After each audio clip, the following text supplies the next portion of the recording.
When you think of coral reefs, you probably picture these incredible, vibrant underwater cities, just teeming with life. And you're right, they are some of the most diverse, most important ecosystems on the entire planet. But they're in crisis. They're facing a global threat that is pushing them right to the very brink. So this is a story about what we're losing, exactly why it's happening, and the amazing science that's fighting to give them a future.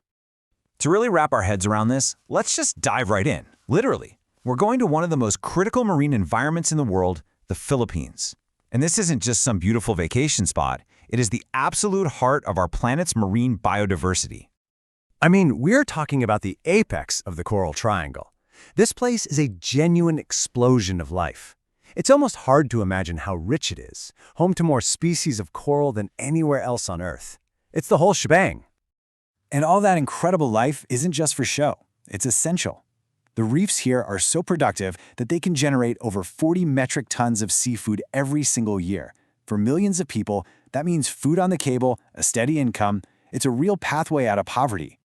But then in 2013, this vibrant ecosystem was met with an absolute catastrophe. Typhoon Haiyan, one of the most powerful cyclones ever recorded, just ripped through the region. It was this brutal, devastating reminder of how much stronger our storms are getting in a warming world. The impact was just devastating. When surveys were done after the storm, they found a catastrophic loss of live coral. We're talking declines between 30 and 70%. And for the local fishermen, that wasn't just some abstract number. It meant an immediate, terrifying drop in their catches and, of course, their income. And that story, the story of Haiyan, it's a really powerful local example of a much, much bigger problem.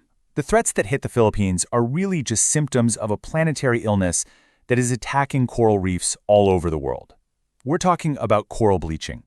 So what is coral bleaching exactly? Well, think of it like this.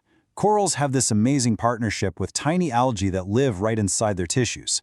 These algae are the coral's lifeline. They provide up to 90% of its food through photosynthesis, and they're what give the coral all those brilliant colors. But when the water gets too warm, the coral gets stressed out and it literally kicks its algae friends out. What's left behind is just this ghostly white skeleton, and without its partner, the coral begins to starve. What we're seeing here is basically a multi-front assault on these ecosystems. The number one driver, no surprise, is the rising sea temperatures from climate change. But that's not all.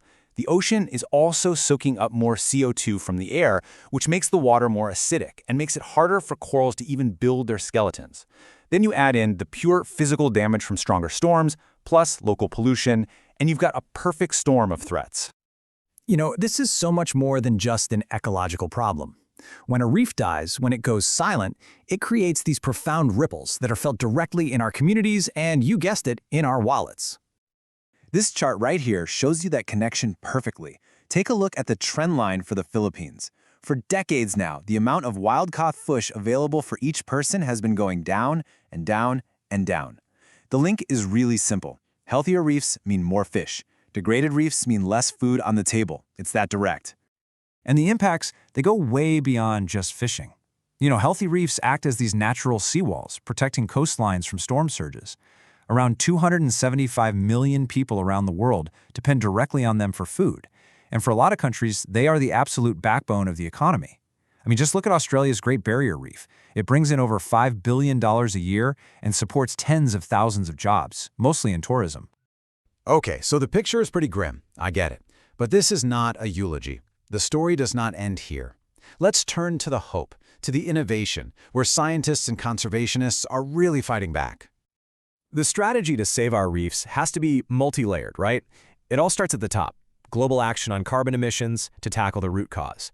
But we also need immediate local defense, things like cutting down pollution and setting up protected areas. And then there's the really cool stuff, active intervention. Scientists are literally out there rebuilding reefs using techniques like coral gardening, where they grow fragments of heat-resistant corals in underwater nurseries and then plant them back onto the reef. It's about giving nature a helping hand to recover faster. And this way of thinking has totally changed how we approach conservation. For years, the idea was to protect these small, isolated patches of reef, kind of like underwater national parks. The modern approach is so much bigger. It's about creating vast networks of connected sanctuaries. The idea is that larvae from a healthy reef can just ride the ocean currents over to a damaged one and help it bounce back. It's about protecting the connections between reefs to keep the whole system resilient. And that right there is the crucial point. While we all struggle with the massive long-term challenge of cutting emissions, this strategy offers a lifeline. This idea of creating huge sanctuaries that span thousands of kilometers, that cross national borders, it might just be the best chance our corals have to hang on through the changes we've already set in motion. So this leaves us with one final critical question.